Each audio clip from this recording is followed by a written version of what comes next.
And dear colleagues, we are starting our event, so please take your seats. And now we are starting. Good evening, everybody. My name is Olga Skripnik. I am the head of the Crimean Law Group, and I also one of the co-founders of the Crimean Network. I also represent the group of the group of human rights. We have prepared a lot of us. There were about 60 expert network organizations, and we started our work today, which was emotionally hard. And I would like to acknowledge everybody who went with us to different Kiev region places. Our colleagues went and saw the atrocities of different places in Kiev region. And actually now we are getting to our next event, which is also quite unique. We gathered a lot of experts here, and we are going to take into account their expertise about the consequences of Russian aggression in ecological field. I am very grateful to all my colleagues.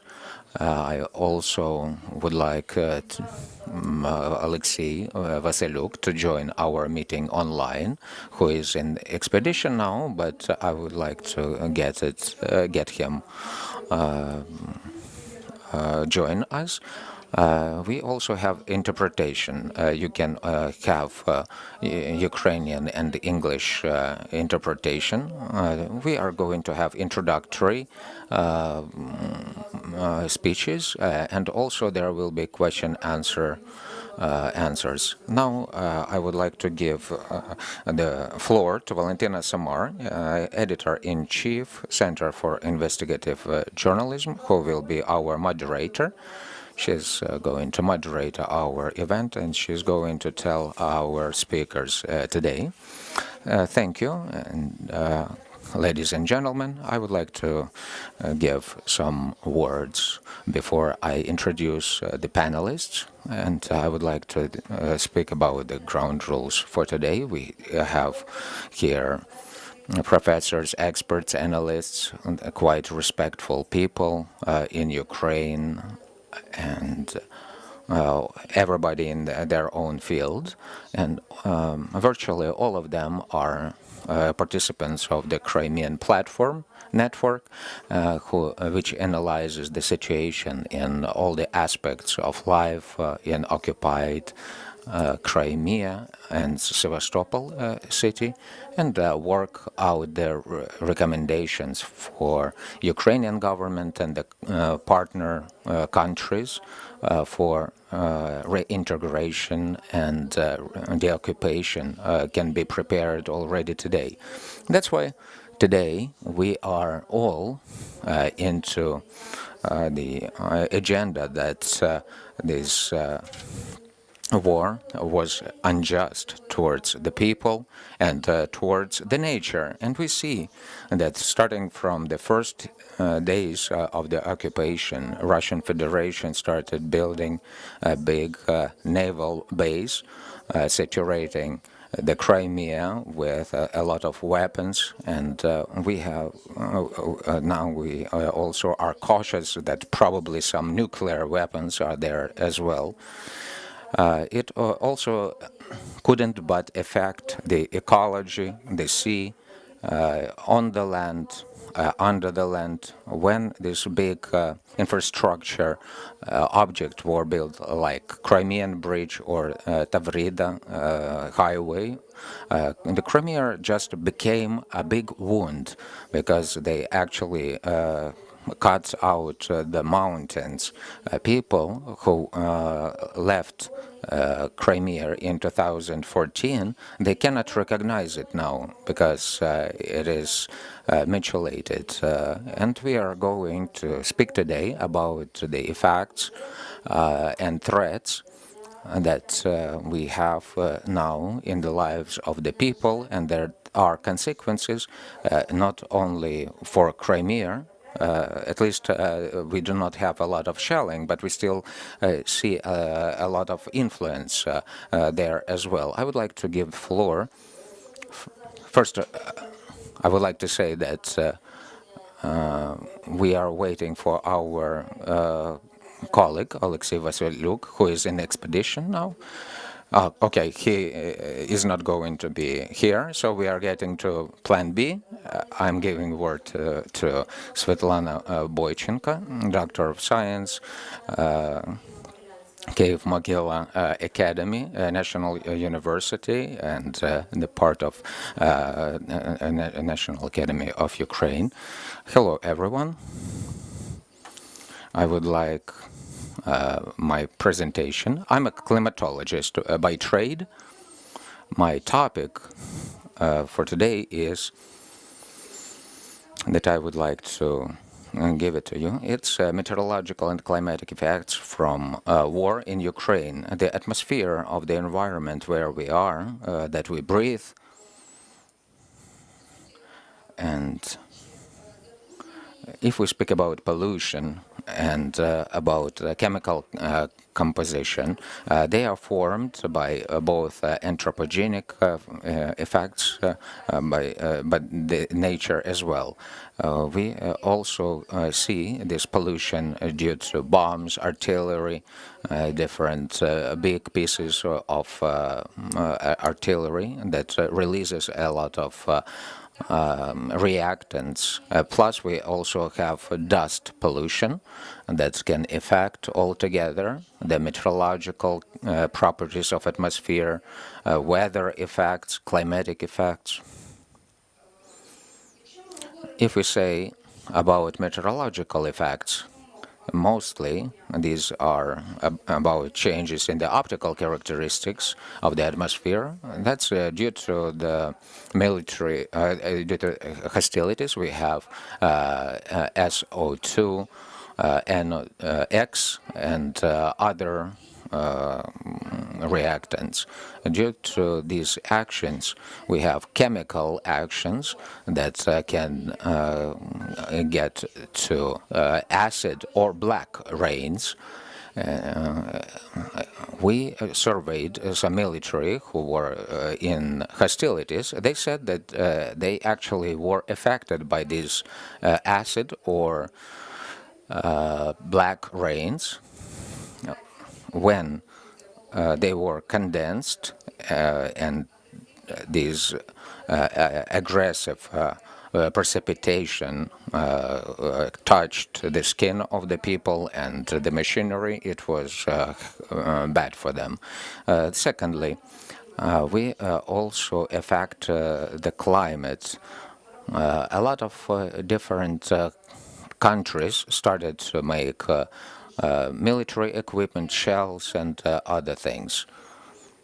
The military industry is quite energy demanding, and we are not speaking about the decrease of these hazardous gases, and all these gases go very intensely to atmosphere from Russia, Europe, and the US. Atmosphere is quite interesting. It's quite sometimes it can actually self-clean itself. There could be sedimentary work of our nature. It can get into soil, into water, but it affects us, affects biodiversity and our health. Besides, there are some fires which led to the pollution of atmosphere with SO2 and other gases and aerosol particles like soot that actually bring up the creation of black rains. Hostilities also get to meteorological effects. Pouring rain, blizzards can also affect the physical processes, increase and intensification of precipitation, and thus can bring to landslides and small seismic activity. I would like to say that Ukrainian problems with war is also about monitoring of these conditions of environment. We cannot actually get the data from the occupied areas. Starting from February 2022, many stations do not work in war in Ukraine, and even those stations that were actually liberated, they were mined or they didn't work. Who would actually do that in their sound mind? And we need to use the satellite data instead. We made research about pollution on the territory of Ukraine, about admixtures of gas and aerosol ones, and I would like to give you some results on this. For example, nitrogen dioxide, it's pollution of our territory in the period of 2019-2022. The biggest pollution is in the eastern and southern parts. March of 2022. This is what's happening in our work. Look at the Crimea. How abruptly the pollution actually rose. On the second picture, due to hostilities, because the transboundary transfer of particles actually is happening. These are all chemicals that actually create acid and black rains. And these are CO, these are formaldehyde. Aerosol pollution. And I also would like to bring your attention to Bakhmut, 2022, aerosol pollution of Bakhmut, when our economy stopped right after the full-scale invasion, we actually were close to natural pollution, plus whatever we got later that was transmitted to our regions. But when hostilities intensed, it actually doubled. And for example, in Bakhmut, with blue, I am showing you before war, and red, it's aerosol pollution particles during war. We see it's on the same level. That's the load for our pollution is equal or sometimes even bigger load of pollution. Influence on climatic effects, we say that it actually continues, especially in the Crimea. We see that the temperature actually rises together with smaller precipitation. That means that Crimea does not have as much humidity as it was. Whatever Russians actually did to Kakhovka HPP, they actually closed the access of water to the Crimea, the area that actually needs water so much. And the changes were so big that there was a big erosion of the climatic changes. I would like to show you the health of ecosystems and how they react to climatic changes, the temperatures, and the precipitation. Here we see several years. 2007 was the hottest, and you see that this territory was actually was so dry, almost equal to the desert. And the last one is 2020, which was also very dry. If we actually take away the water from the mainland Ukraine to the Crimea, there will be a big problem.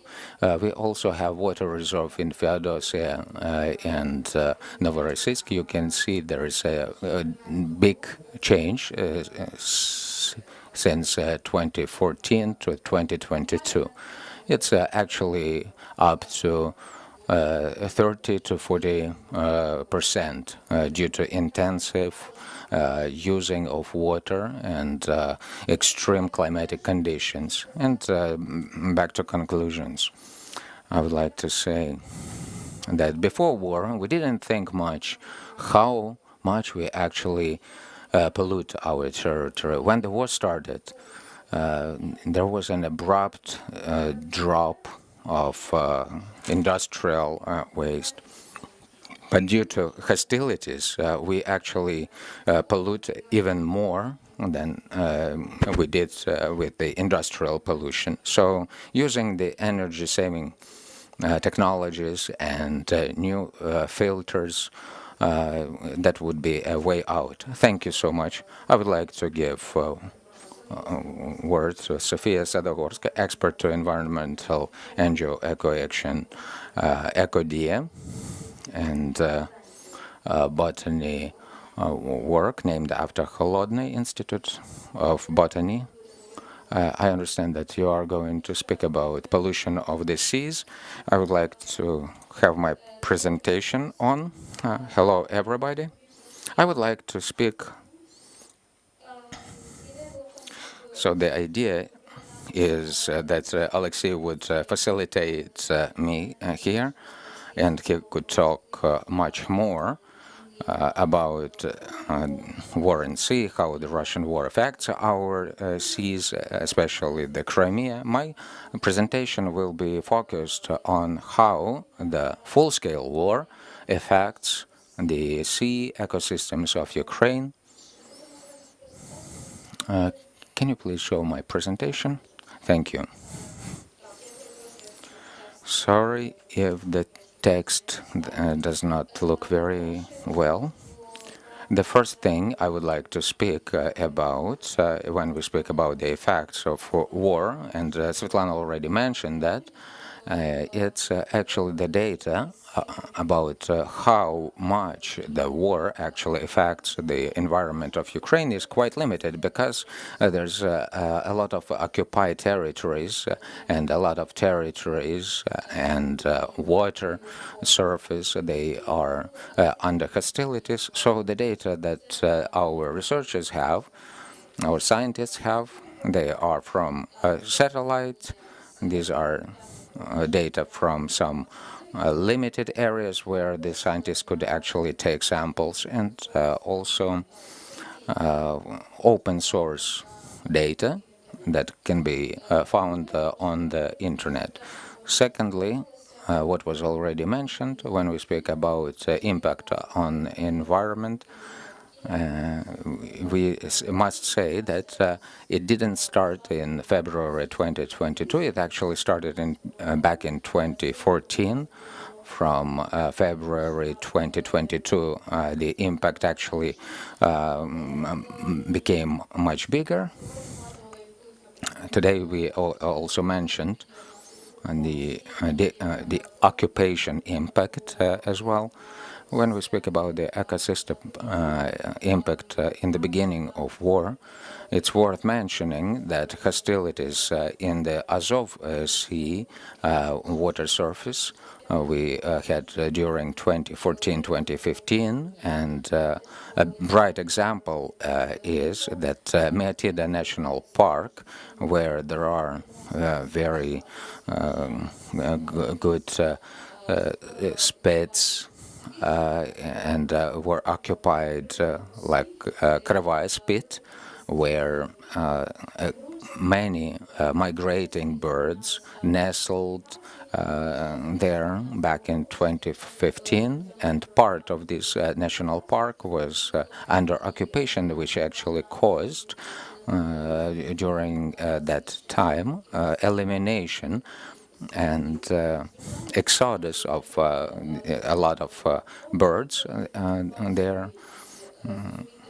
And now it's quite difficult to understand the whole consequences of these.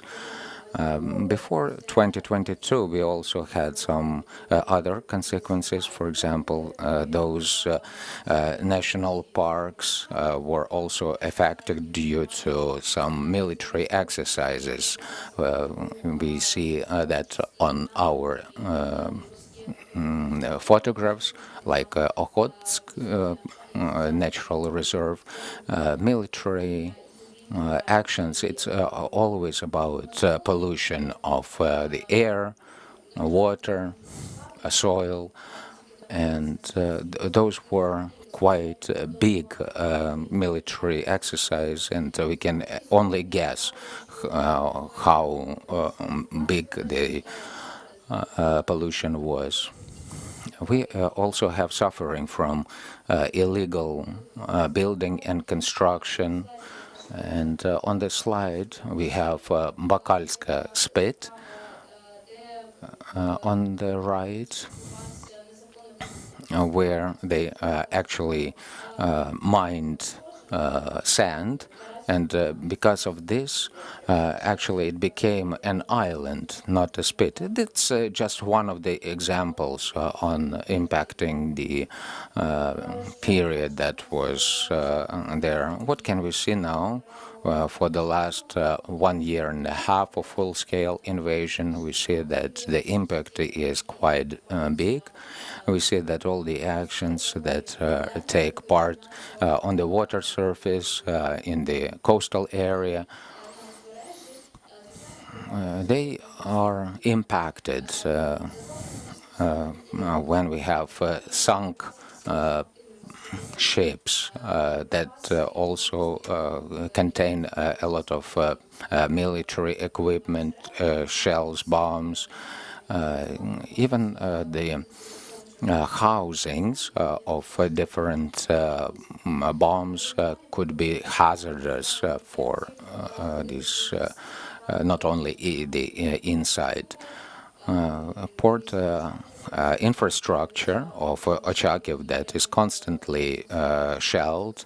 Azovstal factory also got this port infrastructure damage. Industrial object may also lead to additional pollution of this water surface. Water drained towards into rivers and the seas can also be a problem. Also, underwater explosions, they also have some big consequences. Invasive species could be bad as well. So there could be potentially different bad consequences of these.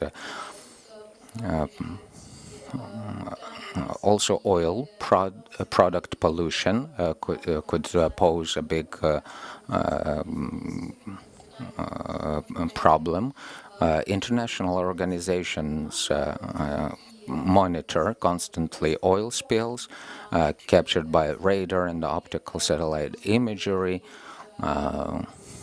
And Ukrainian institutes showed that the pollution were quite serious. The water surfaces were quite big, namely the ones that belong to national parks. Since it's quite dangerous for different species due to the film that is on the water, and it prevents oxygen to enter the water, and also gets the different microorganisms that actually do not get enough oxygen. So this film can be the place where the concentration of different toads or caviar that could be very important for different ecosystems. So different spills of oil products could be also very bad for the ecosystems of the Black Sea. Another problem is pollution due to damage to coastal infrastructure.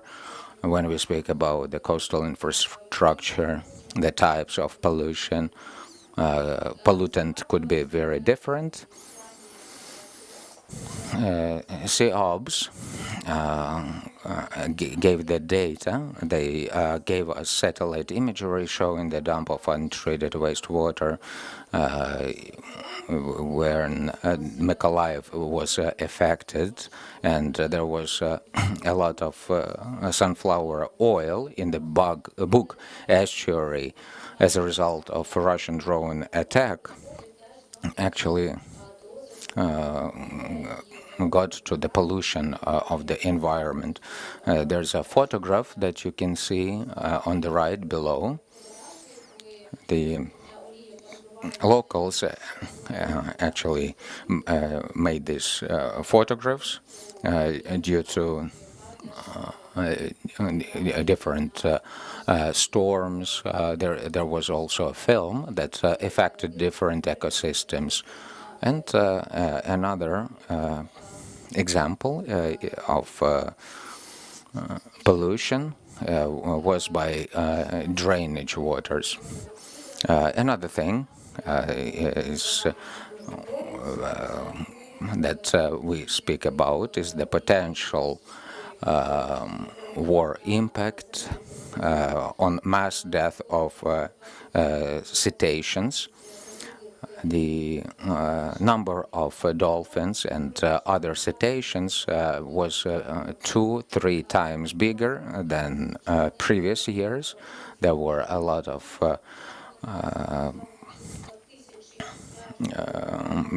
mass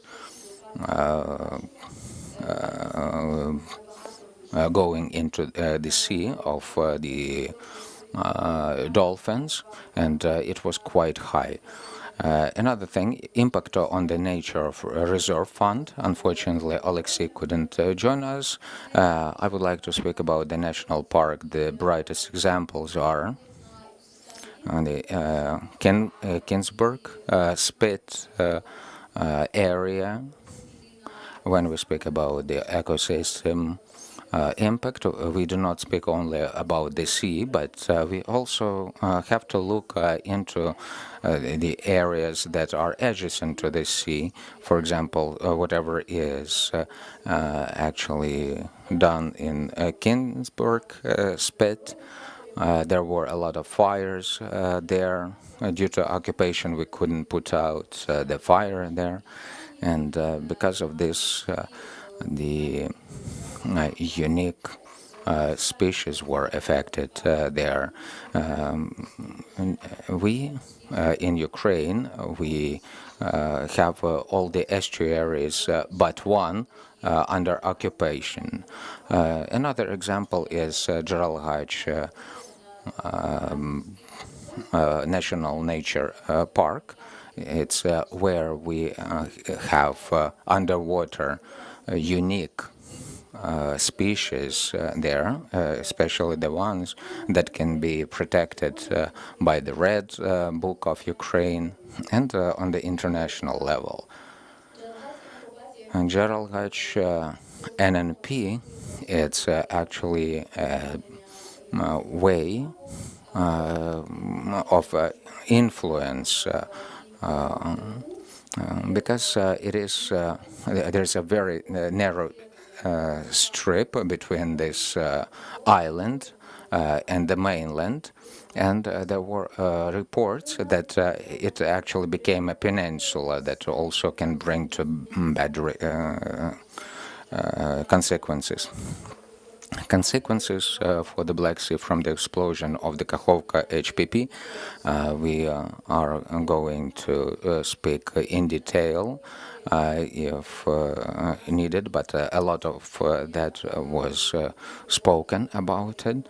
Phytoplankton blooms in the Gulf of Odessa after the Kakhovka Dam was blown up. That was one of the examples. A lot of water, fresh water that entered the sea brought this phytoplankton blooms, and you can see that on the lower photograph there due to the pollution with biogenic resultants. And different species were also washed away, and you can also see those tritons. Another thing, what has to be done? First of all, we need to get the detailed studies and consequences involving a wide range of experts, see what can be done in the future in order to map different ecosystems and actually widen the national parks in the future. And I also remember that I spoke on the last slide. We are going to speak about sustainable green recovery that was signed by more than 50 organizations. I'm sorry for speaking so much. Thank you, Sophia. You already mentioned the catastrophe that happened after the Kakhovka HPP was blown up, and all those lands were flooded, both in the right and the left bank of the river. The Ingolets River was also flooded different fields in the Kherson region. At the same time, to the further up the river, we saw that actually we had not enough water, and people started drilling for water, and it can actually bring up some other ecological consequences like salination of land and soil, like we already had in the Crimea when they drilled for a lot of water, and it actually there was a problem about the soils. The professor of Kyiv-Mohyla University, Yevgen Khlobestov, is going to speak about it, and we will have the discussion. We have it in Ukrainian society, and the question is, do we actually have to rebuild the Kakhovka HPP, get the dam, and get more water? And this water will be brought to the right bank of Kherson region for melioration purposes, to the Crimea. And this discussion is not only about people who protect nature, but it's also about the people in the government, because it will also incur a lot of money. I also would like to speak about different national nature parks. Sophia already mentioned about that. There are a lot of firing ranges in the Russians made, and there are actually different animals that were eaten. And these are horrible stories. Thank you, everybody. Thank you for the organizers to present our vision. I am coordinating the economics together with Svetlana Andrushenko, and I would like to speak today about ecology and economy of the south of Ukraine. And what prospects do we have, and what is going to happen in the future? Sooner or later, we will win. The war will be close, but after the war, we will face all these problems and the complicated situation on how to address these issues.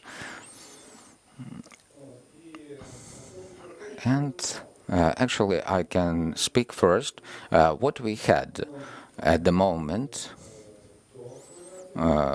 before the blowing up of Kakhovka HPP, these are different visions. Ecological problems that we started to research from the beginning of annexation, we see that they are quite harsh and difficult. And that's about different national nature parks, about absence of water or lack of water.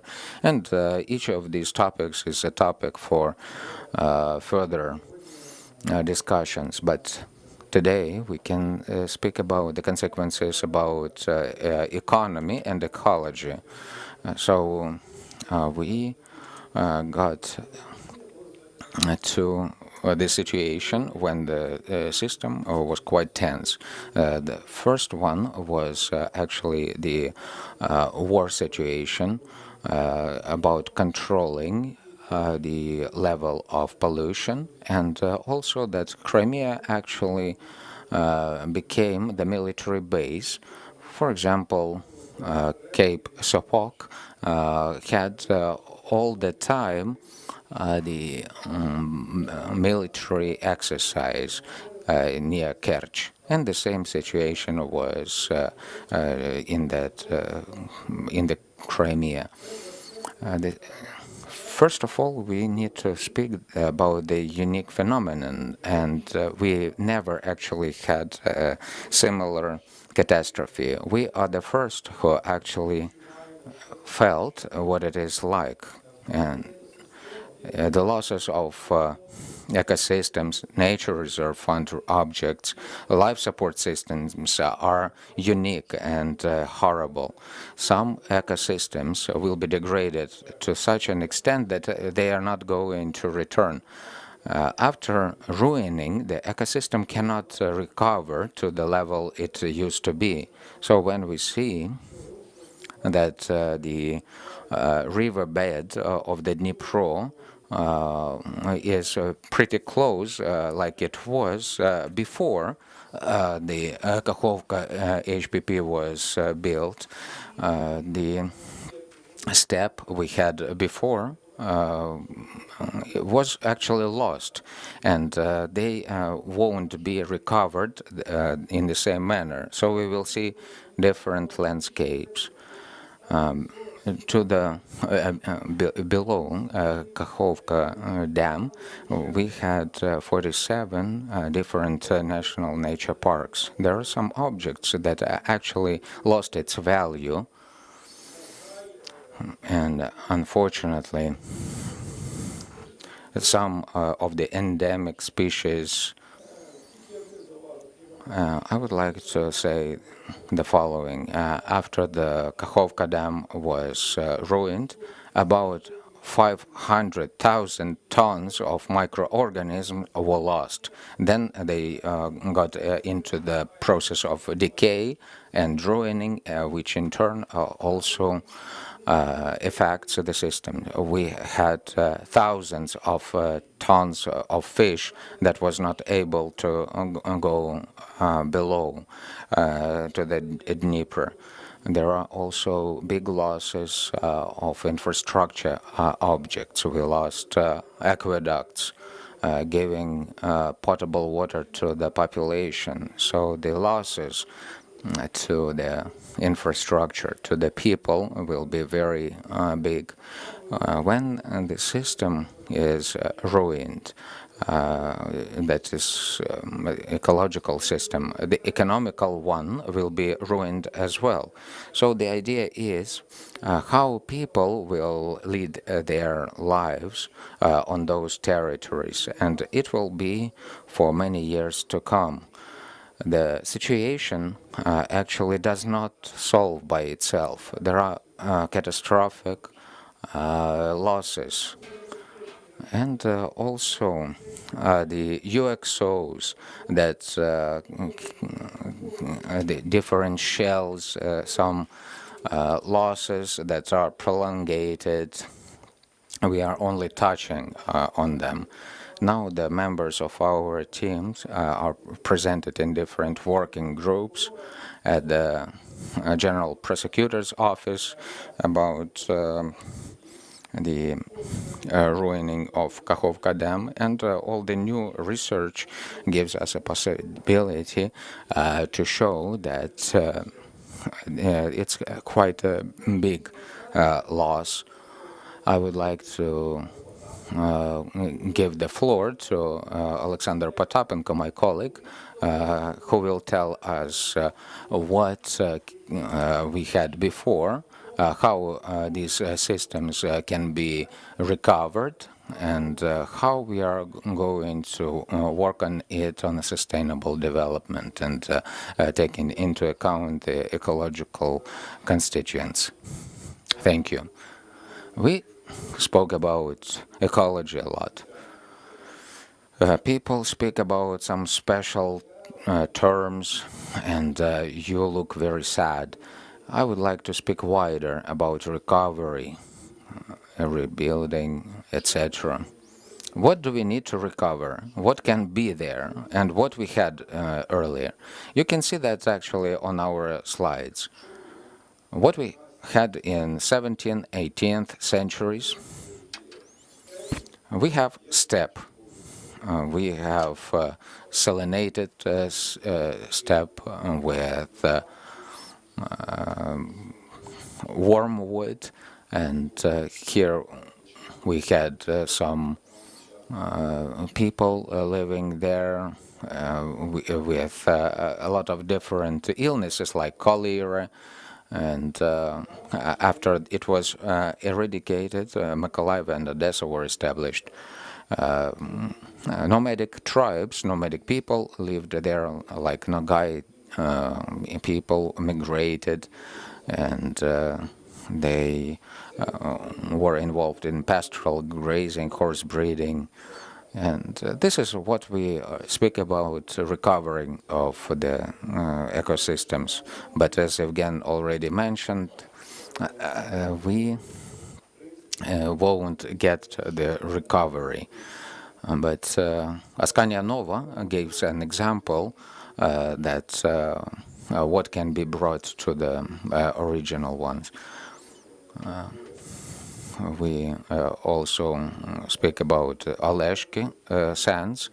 The climate actually changed, and if we speak about recovery, what was done and why.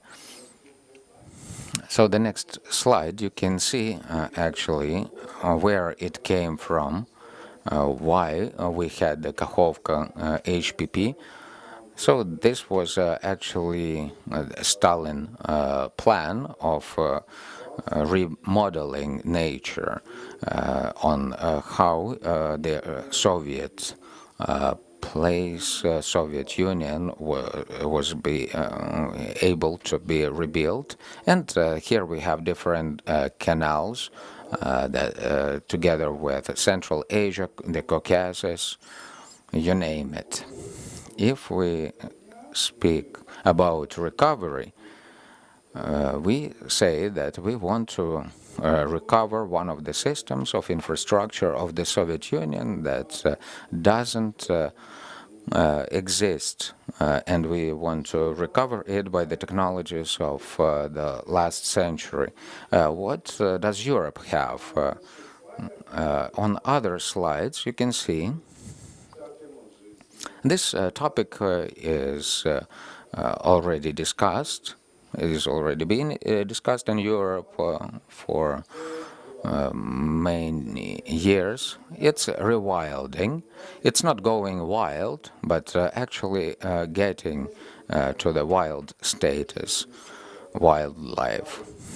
If earlier we said that canals and water reserves, that's a good thing, now we say that good motion of good flow of water makes it better for recovery. And now we actually ask, do we need to go back to camels and to pastoral grazing, or do we go back to Stalin plan to actually get Moscow to the port of 5 seas, and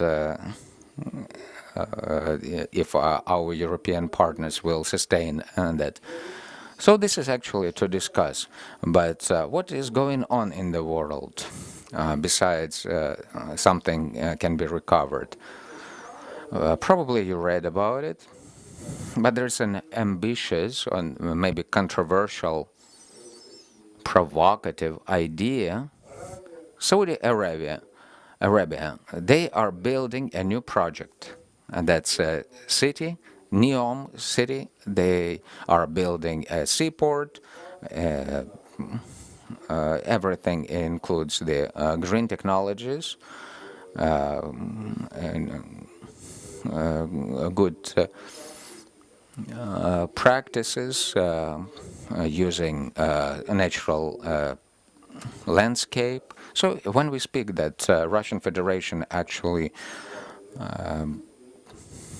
destroys the objects of the Soviet Union, it says that whatever was built in the Soviet Union, Russians say, we are going to destroy it because it's not yours.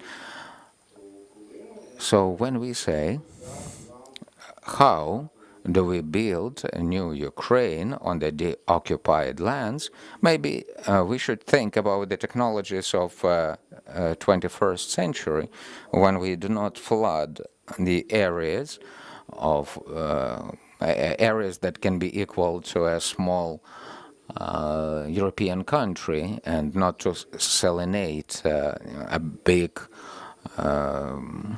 land of Kherson region like it was in the very beginning. So northern part of the Crimea and the southern part of Kherson region, it's actually a southern steppe. So let's look at the experience of other countries that have similar climatic conditions. When we know that about half of the occupied territory has to be flooded in some decades of the world ocean.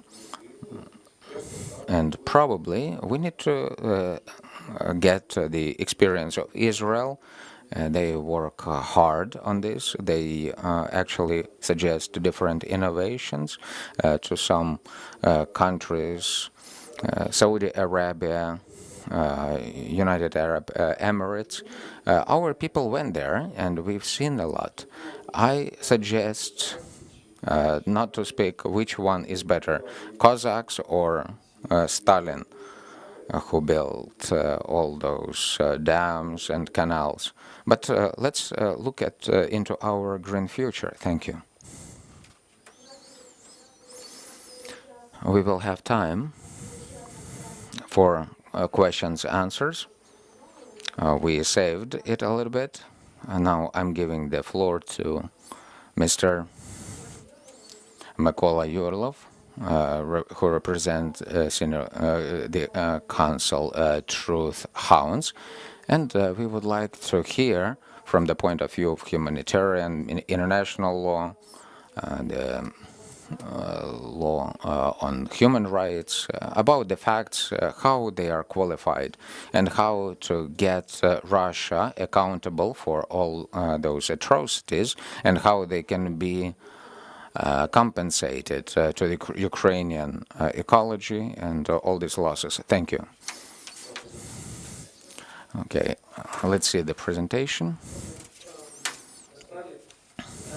So the question is quite comprehensive, and today we won't be able to address all the possible atrocities that took place. I would like you to focus on blowing up the Kakhovka HPP, why it is a violation of the international law, and what responsibility is foreseen by this.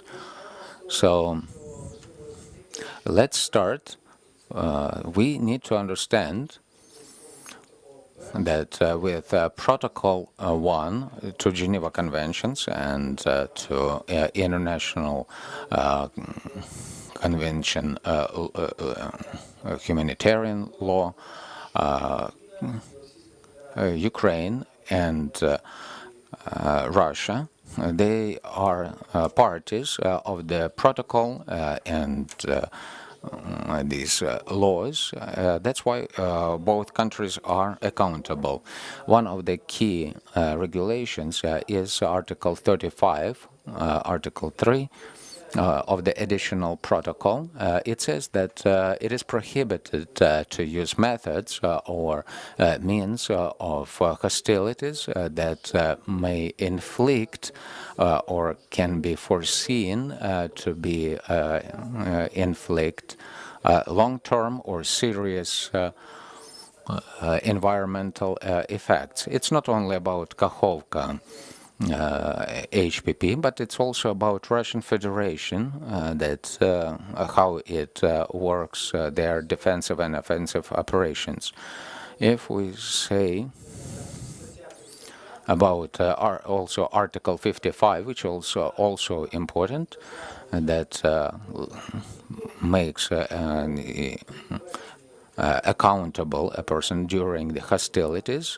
These parties have to take care of the environment in order to prevent long-term and serious harm.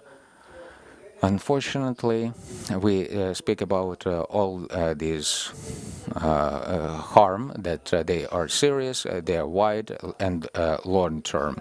The protection actually means not to use methods or means of war that inflict the damage to the environment or population. Additionally, we can also speak about long-term influence of the explosion for the local population to sustain themselves, do farming activities, but it also has to be researched. Today we are going to speak a lot about blowing up the dam. There is also another article for this. It's Article 56. It clearly states that different infrastructure objects like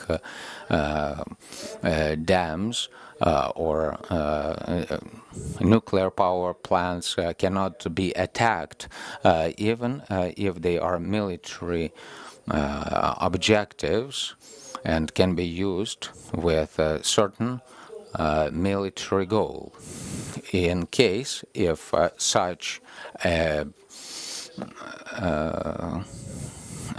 attack may lead to release of these forces. Likewise, It is also about some objects that are close to this.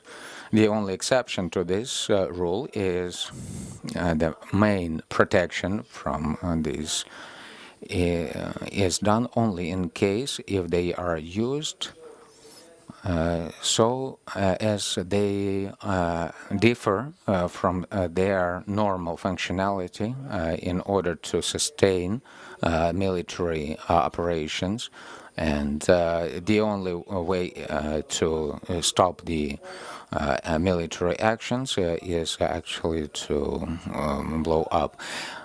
In our case, we never used this dam to work against the Russians. More than that, it was occupied, and Ukraine did not have any possibility to have it as a military objective. The protocol speaks about this. In what manner? The customs of war, laws of war, there are a lot of different regulations there, but even within these regulations, there are some that are serious violations. Article 85 clearly speaks about it. If there is excessive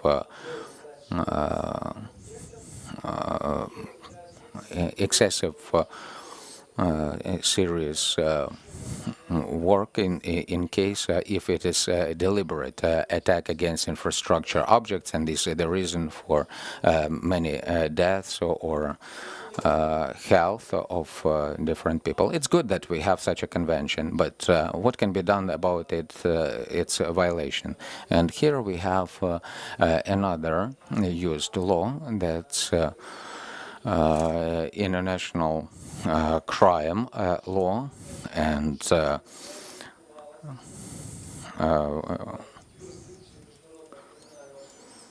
we also have the Roman law, and it was actually recognized by Ukraine.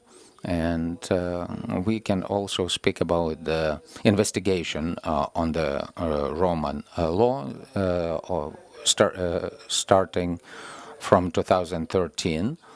There is an order to arrest Putin and Marina Lvova-Belova were issued because they have jurisdiction. Roman law, Article 8, Part 2, Sub-item B, 4, speaks about the deliberate action that can actually inflict the deaths or injuries of people or environmental consequences that could be excessive, that could be too much to it's about proportional work. It's about estimation, and it is obvious now that the attack that took place to the Kakhovka HPP is absolutely not proportional to any military advantage that can be reached. It is worth mentioning that's not the only example in the history of mankind when dams were attacked. It can be operation in 1943 made by the British military, RAF, on Yedder River. But if Russians start playing whataboutism, what about those norms? They were actually formulated back in 1977. So before that, it was not prohibited. So the previous practice cannot be relevant. They can also speak about Topka Dam, that the U.S. Targeted it. We had the norm, but actually, first, this additional protocol was not signed by the U.S., unlike the Russian Federation that actually signed this protocol and is obliged to adhere to it. And the last thing that is very important, in order to prove that it was a military crime, it's about consequences of such an action. Even before the Russians decided to blow up the dam, they constantly spoke that it would be hazardous, and they, like Rosatom said that there could be very bad for the NPP, which is in Zaporizhia. Also, representatives at the UN from Russian Federation also claimed that it will bring the flood and depriving of water for the population.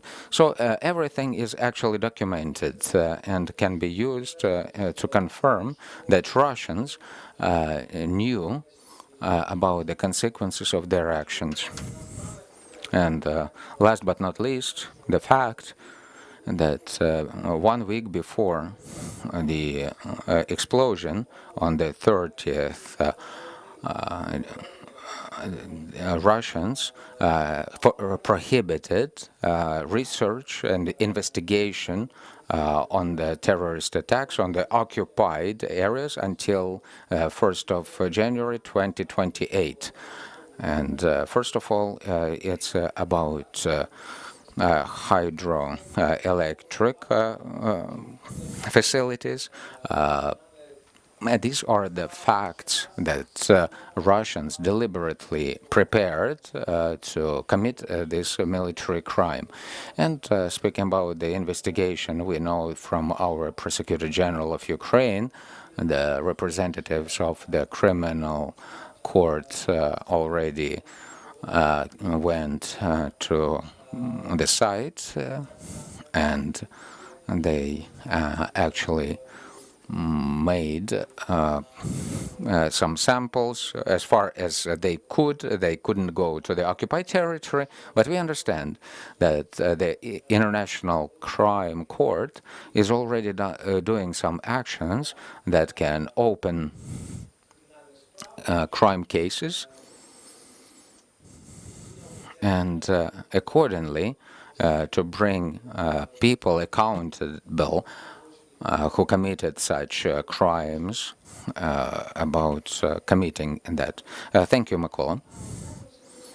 We have some time to be used for everyone for the questions and answers. If you have questions to our respectable experts, specialists, in order to ask a question, please get the microphone and ask. Hello, Svetlana Valko. I have a question to our expert psychologists concerning Kakhovka HPP. I'm from Kakhovka myself, and it's very important for me to know the future if my parents will be able to come. You gave an example of Naum as one of the options that you recommend, but there were a lot of promises, not real implementations. What can you say about possible Israeli experience about drop irrigation? Also, Shmigel mentioned that we are going to restore the Kakhovka HPP. Does the government listen to the ecologists? Do they get some advice for this? Thank you for your questions. I would like to answer from the third question.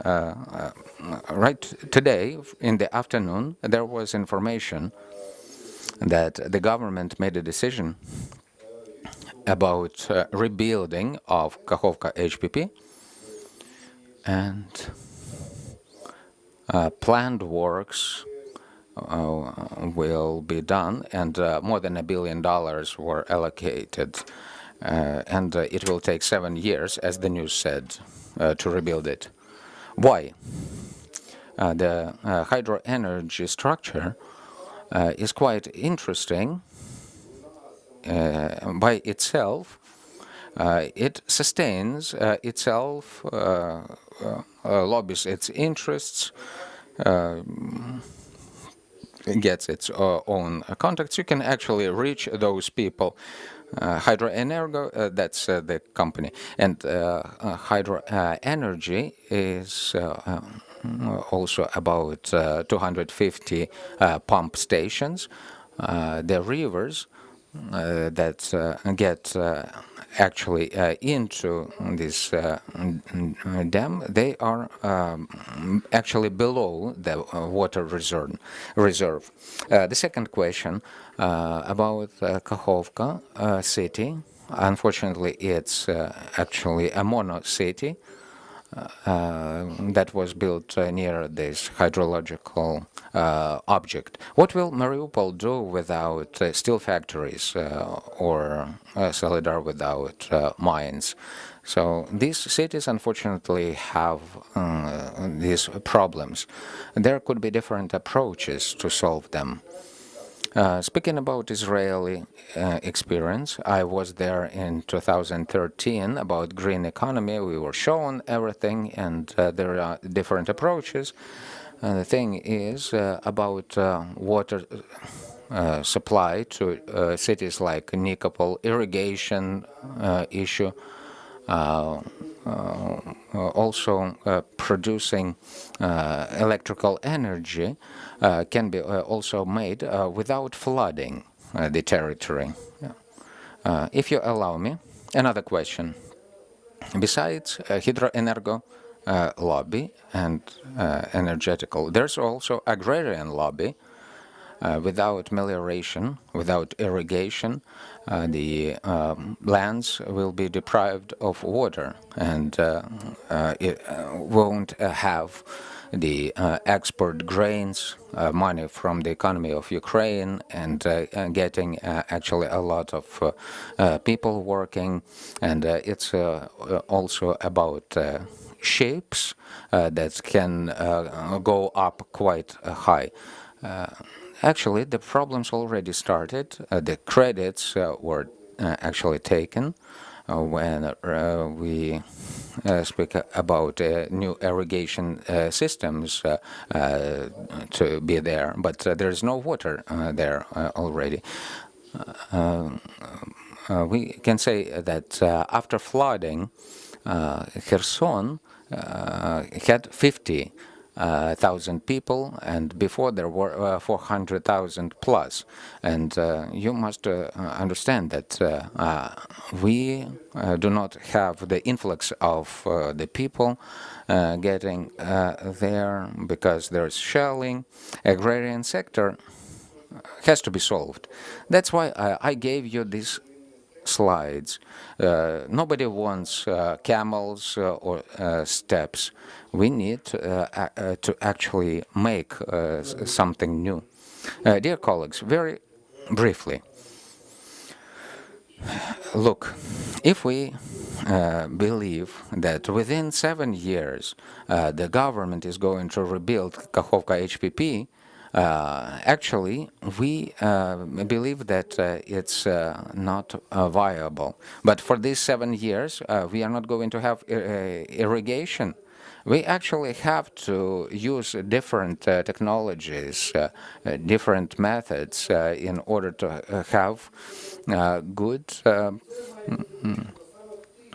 water supplies using agrotechnical technologies that Israel has.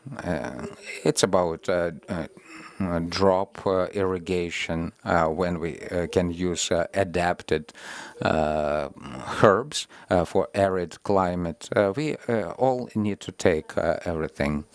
Yulia Tishenko, Institute of Strategic Research. Thank you so much for introduction,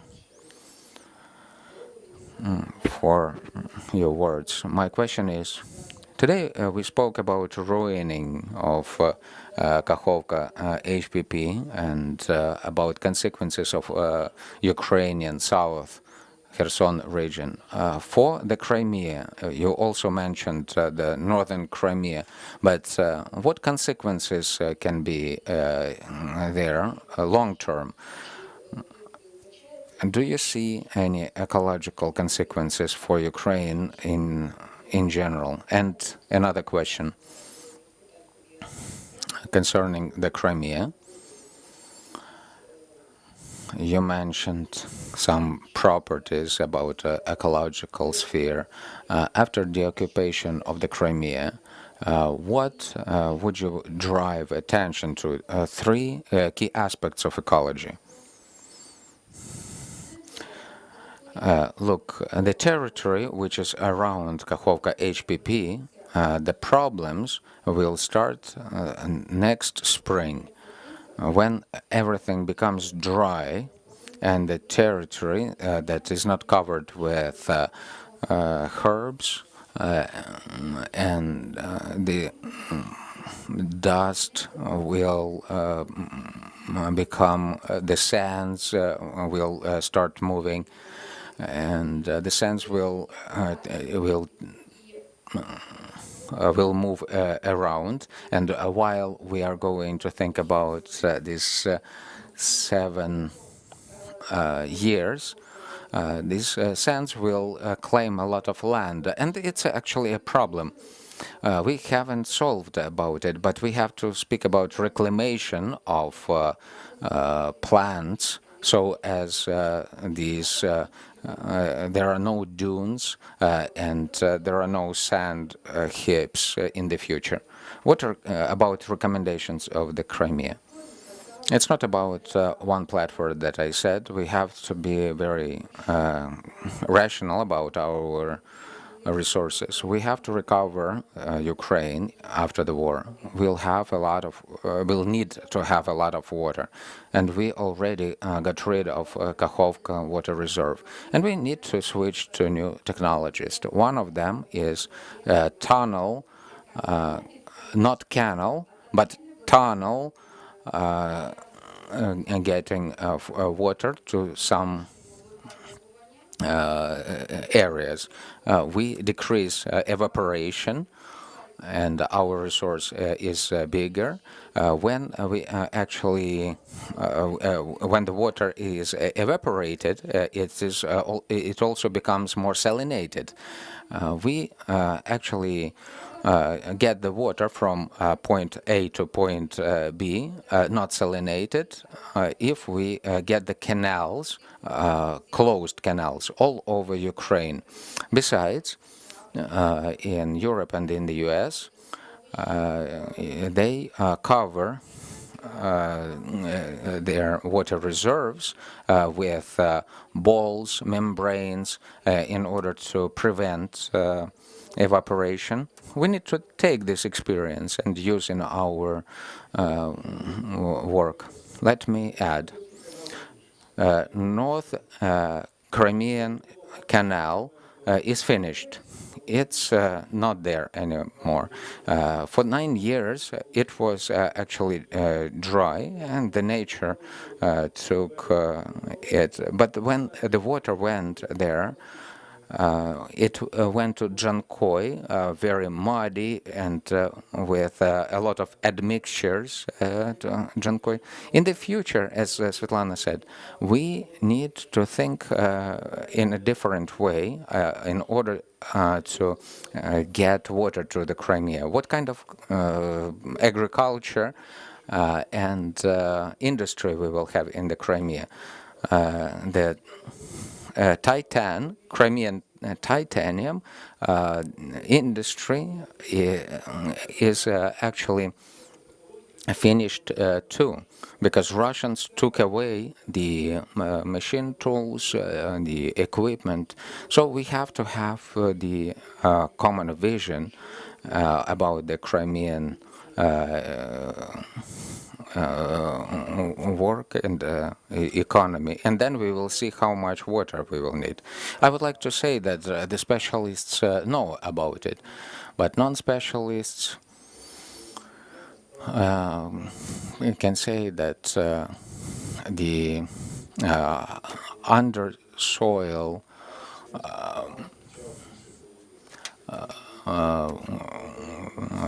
tunnels actually lose about 30% of water, but the Crimean Canal lost about 50% of it. So in general, we need to speak about quitting using the Crimean Canal, and just to review how the new technologies can be implemented. We won't be able to renew and rebuild as it was. We need to apply new technologies. Now it's a luxury. We cannot afford it to open the canal again, and the water will just get into dry land. There are more questions.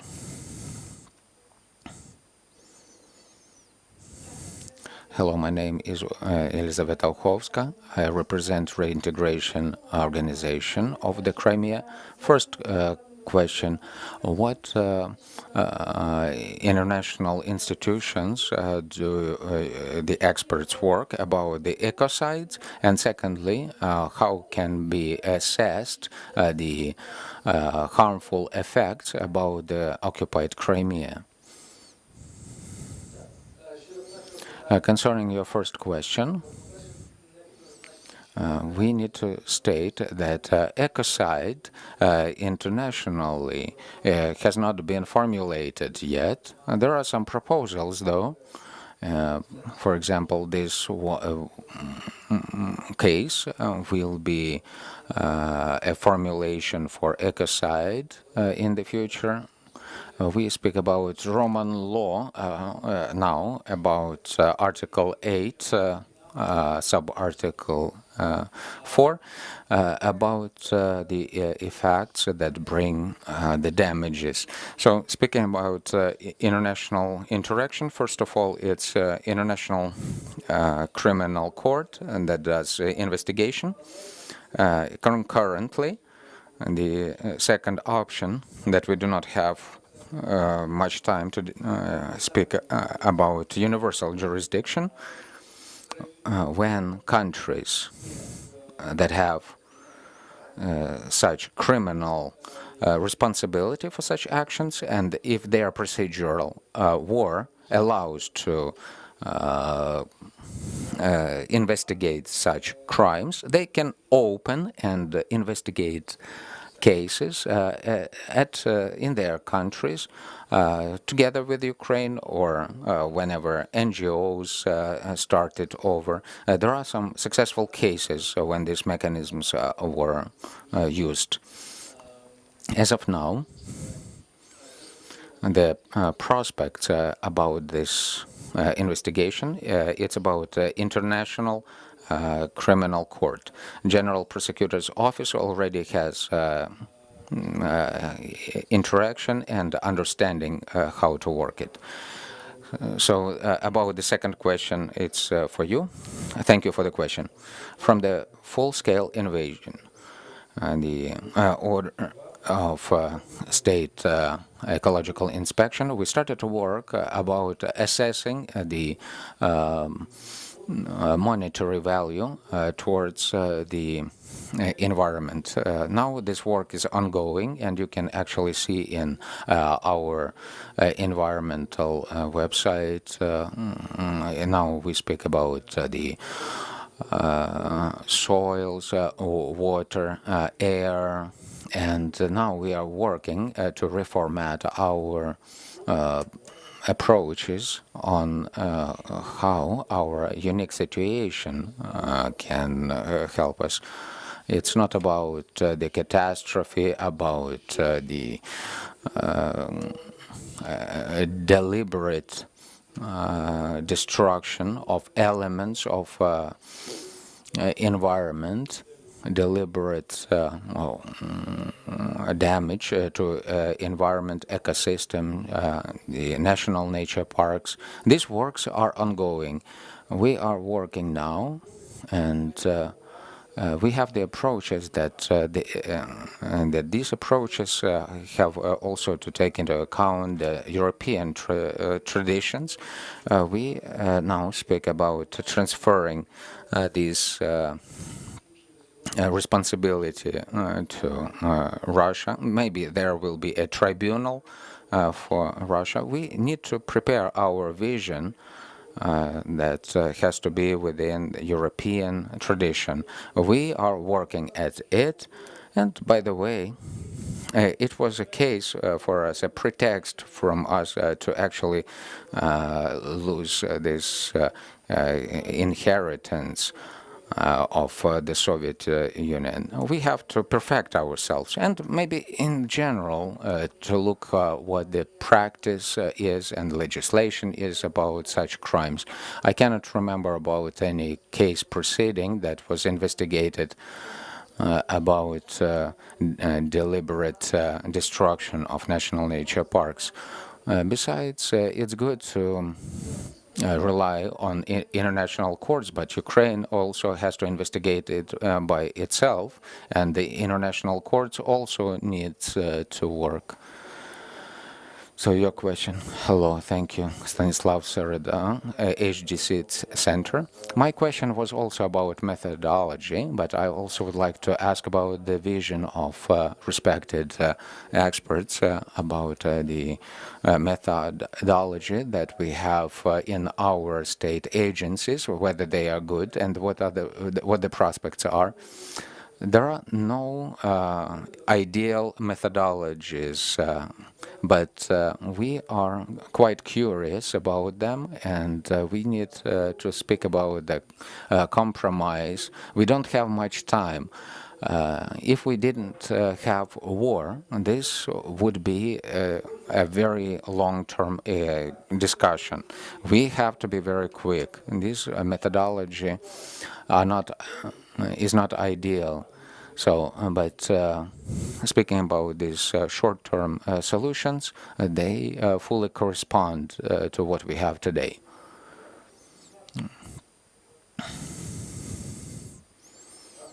Andriy Ivanets, Kraeva Council of Ukrainians of the Crimea. I would like to speak about Kakhovka HPP. The Crimea was actually tied to Kakhovka HPP and Zaporizhia NPP. Without rebuilding the Kakhovka NPP, will it be possible for functioning of the pond of work for Zaporizhia NPP? Yes, it can work, but only at the low level. If we speak about the work, how it can be done, we say that it can be worked out at full scale, but we need water, apparently not from the Kakhovka reservoir. Will we be using the underwater water for this? Will we have the pipeline from the Dnipro? We still haven't decided yet. Okay, I would like to ask a question myself and get us back to the name of our discussion, which is not only about the aggression of Russia towards Ukraine, but towards all over the world. our colleagues also have their visions about the escalation of the conflict. But I think that actually this war is already beyond the boundaries of Ukraine only. Destroying the Kakhovka HPP means that it's about affected other countries. The Caspian Sea is affected when Russia launches the rockets towards Ukraine. It's a problem for the countries that actually concerns the ecology of the Caspian Sea. So could you tell about the affected countries? Thank you for the question. The influence of war of Russia and Ukraine to other countries is most obvious in the Black Sea. Most of all, this sea is not very big. It's quite closed. It has its peculiarities of ecological field, and it can be seen in the Azov Sea mostly because it is quite shallow and very closed. And the influence when we actually started to whistleblow and about the obvious things, what we already mentioned today, is about dying of dolphins and crustaceans. And the cases were not only about Ukraine, but also in Turkey coast, near Bosphorus, near Bulgaria, Romania, and other countries. And today we spoke about ecocide. According to Ukrainian legislation, it's one of the cases when, for example, dolphins die. It can be as ecocide according to Ukrainian legislation. If we speak about the consequences of Kakhovka HPP blow up, if we analyze only the map, the level of pollution which we had, we can even visually see that it was close to Bulgaria and Romania. A sea is a dynamic system, depending of its hydrodynamics, storms. It can self-clean, but it can also bring in some muddy waters. This is something that we already can see. But the pollution that is already in the Black Sea can be actually bound by organic compounds. We can actually see that with a lot of bloom using up of these organic particles, and that can actually get on the bottom of the sea, and with the storms it can also go up, and the sea with its structure, the currents, hydrodynamics, it can bring in some problems to other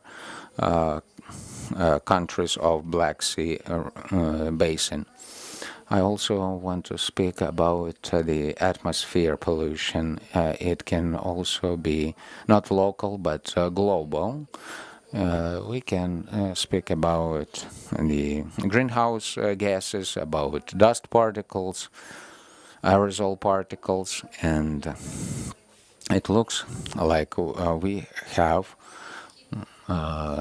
the western winds blowing, and mostly these particles go to Russia, but they don't take care about it anyway.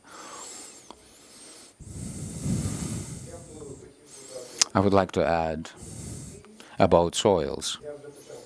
I started to speak today. There's a definition. Due to capillary uprising, the water can actually go up,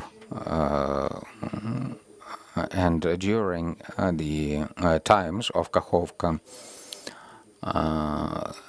water reserve, this water actually got closer to the Black Sea due to the fact that it got closer there, and evaporation of this watery saturated soils started to evaporate, and the salts started to build up.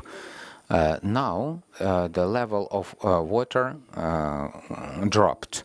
Accordingly, the level of water will drop everywhere. The wells, the roots of different trees won't get it, and we will have a transformation of very fast transformation of soils and vegetation, and it takes centuries for soils to make. We won't be able to rebuild the soil within 7 years. You remember that we have black soil, we have agrarian expert, and the influence we have with this catastrophe, it actually cannot be compensated. What I mean that we need to get prepared for the new conditions in the southern territory of Ukraine, in the northern territory of the Crimea. The water will subside, it will be in the soil, it will get into vegetation and then to people's bodies. So these networks of transferring of these hazardous particles, it's quite difficult and horrible. We already investigated and researched the Chernobyl particles. Now we speak about exporting our grains, and there are some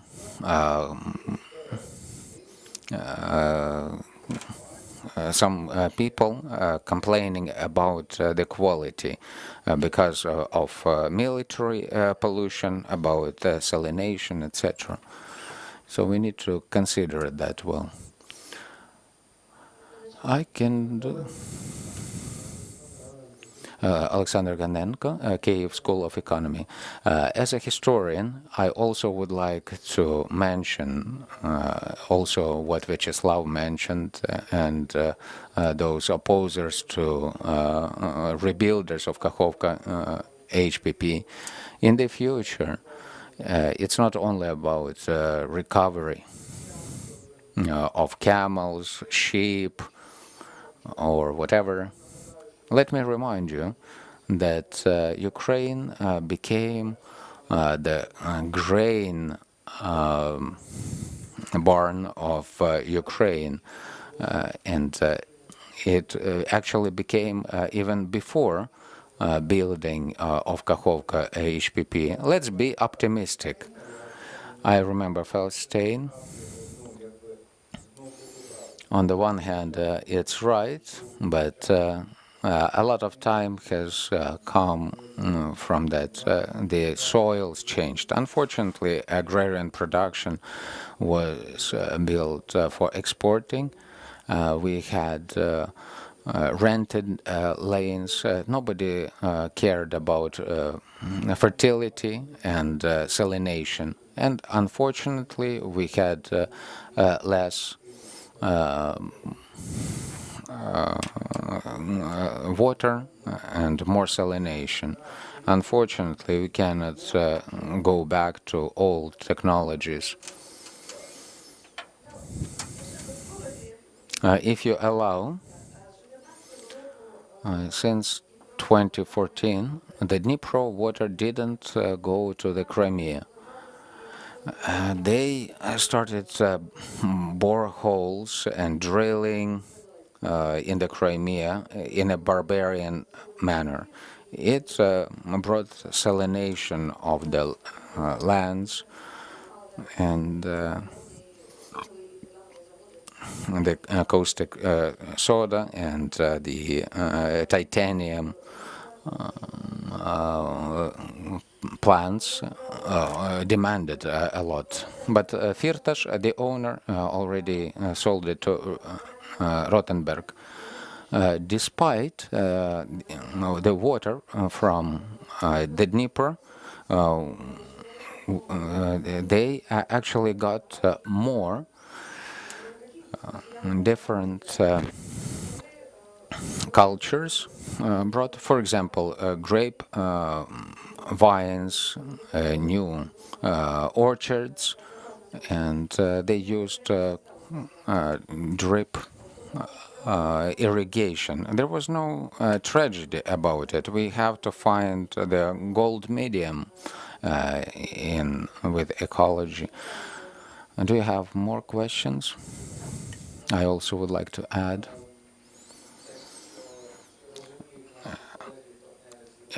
Do our colleagues understand the consequences? In May of this year, European Social Committee, together with the European Parliament, had the announcement about ecocide. According to the law of the EU, they see this harm for other countries because it will also affect the European Union countries. They understand that. And on our part, we also have to remind them and speak about the consequences it will have. It will affect the ecology of these countries. We have to support them. Thank you so much. And probably the last question for today. Thank you, Violeta Pushня. I also represent the Association of Reintegration of the Crimea. How do you consider the blackmail of the Russian Federation about using nuclear weapons? What consequences will bring the ecosystem of Ukraine and the Crimea?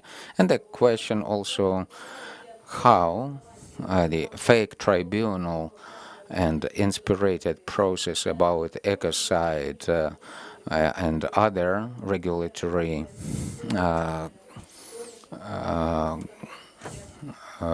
possibilities for experts that Russia actually brings, for pseudo experts to bring in.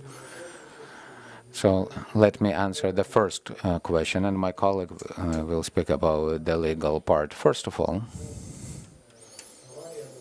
the Zaporizhia NPP that Russia can provoke is possible. This situation is possible, and we've been discussing it for the last several months. Can we say that they can make a nuclear catastrophe as it was in Chernobyl? It's almost improbable. That's a possibility on how the reactors were built. Let me remind you that the Zaporizhia NPP, when it was being built, it actually had to withstand a direct hit of a nuclear bomb. Now, you cannot actually blow up reactors with what Russia has is quite unbelievable. They can harm it. They can actually provoke a warm-up explosion through the pond of